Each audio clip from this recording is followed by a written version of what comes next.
Alright, hey guys, it's me again, and today we're going to take a look at the SH Monsterarts Godzilla 2000 and Megaguirus. Both are from the 2000 movie Godzilla vs. Megaguirus.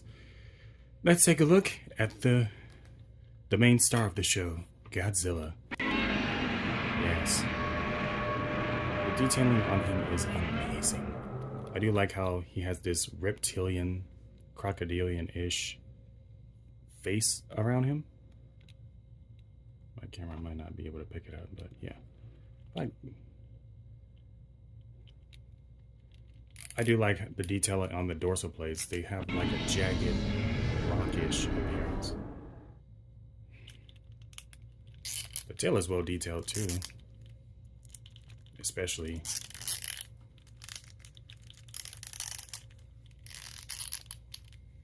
the tip right here. The fingers, the claws on the fingers are well detailed. Gives him that reptilian, that animalistic-like feel to him. Same with this. Same with the toes. The legs and the arms are well detailed. The paint job of this figure is actually pretty nice. I do like how his body is like a greenish gray color. You may not be able to know. You might not be able to see it in this lighting, but yeah, the paint job on his body is like a greenish gray to him, and the eyes are well painted. Painted perfectly with orange and black. Orange for the eyes, orange for the pupils, and black for the irises. The claws are like a tannish yellow.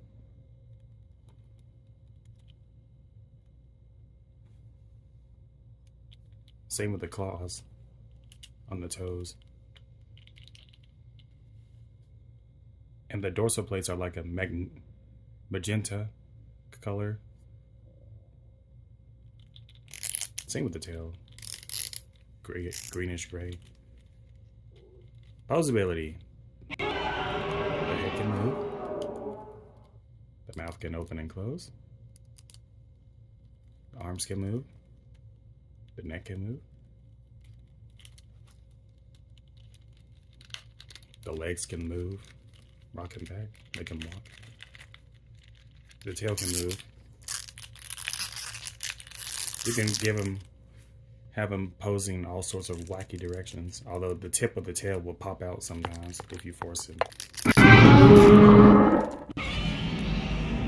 Good as hell. Alright, now for the main villain, Megaguirus. Yes, the queen of the Meganula.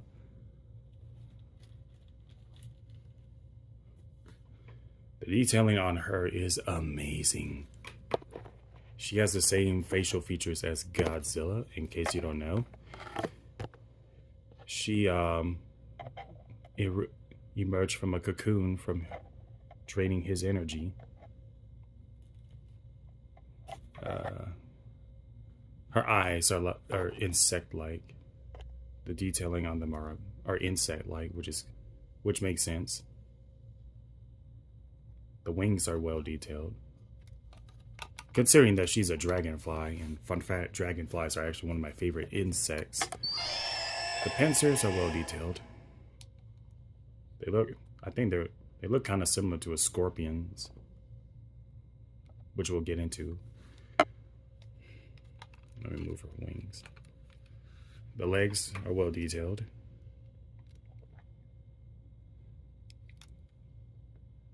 The tail is well detailed. Has like these barbs along with the back. And the stinger is well detailed. Kind of feels like a hornet stinger, to be honest. Now for the paint job. The paint job on Megaguirus is actually amazing. I like how her eyes are like a glossy red. Same with the teeth are... They're not the greatest, but they're definitely not... They're not too bad. I mean, yeah, the teeth aren't. They're good, but they're not the best. Would you say that? They're kind of. All right, sorry about that. My phone ran out of space, so I had to delete some pictures and apps. But the paint job on the figure on Megaguirus is great. I like how the top row of her back is like a yellowish color, like the ridges. Then the entire body is like a purplish color, and these parts of the wings are reddish orange, and the others, this layer is like a purplish, and these stingies, these orbs on her stinger are like a magenta color. Same with her stinger. The pincers are like a tannish color, along with the purple.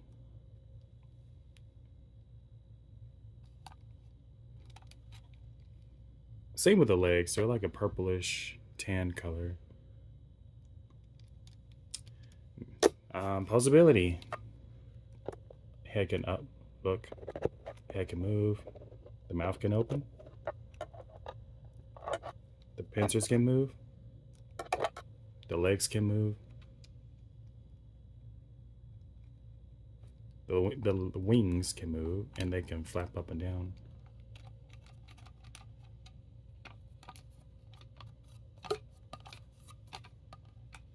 The tail can move. And the best part is the stinger can actually move. And it can be popped off. But I'm not going to try it.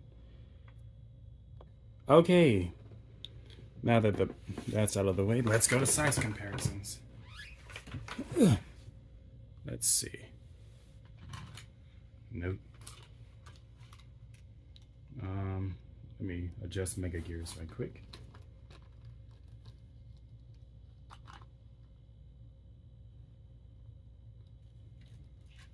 And here we are with Godzilla.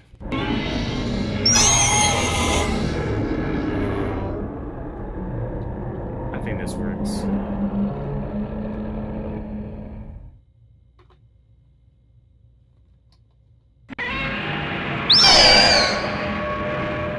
Yeah, this is good.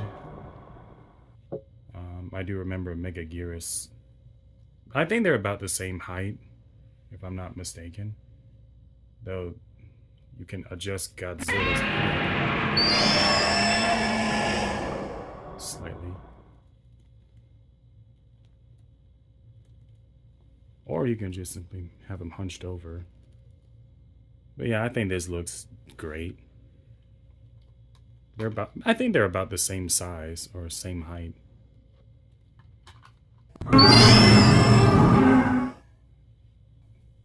Yeah, this works. Now, for accessories. Unfortunately, Godzilla has no accessories, so that's a major bust. Yeah, he has no accessories. I kind of wish he had an atomic breath, or at least a black hole effect. That's just me. As for Megaguirus, as you can tell, she does have her own another stand, which I'll get into. She also has these Meganeulas. She has 2 Meganeulons, but not gonna risk the trouble of finding them. Let me show you how this stand works. First, you remove this one. Easy peasy. Then, ignore it. Sorry about that, Godzilla. Then you form it like this. Put this stand right here. Put this piece right here. Have Megaguirus posing like this.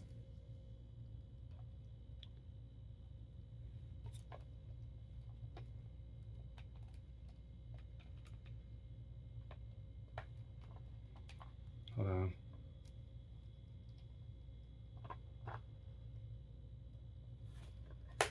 You have to have her in a specific spot. My bed isn't the greatest spot, I know. But I don't have a desk or anything. depose my figures, unfortunately. Let me scoot her up a bit. Okay. Okay. Damn it.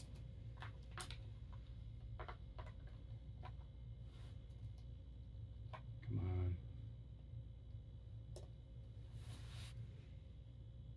on. Yeah. You have to get her to pose in the same way. Okay, so you have to get her, you have to position her stinger like this. Good. Perfect. Sorry about that. I accidentally stopped recording. All right, so it's not the best stand, but it works. You just have to put her in a specific spot. I kind of wish she had her fireball effect like she did in the movie, but that's just me. My overall thoughts on these figures, they're both pretty good. I would rank Megaguirus 9 out of 10. Well, actually 8, because her accessories aren't really that great. And the teeth, I do think, could have been better. As for Godzilla, he gets a 10. Since this is actually my favorite version of the Godzilla design, I recommend you getting these two if you're a huge Godzilla and Megaguirus fan, or if you're a fan of this specific version of Godzilla. So yeah, that being said, have a wonderful day. In the meantime, I'm out.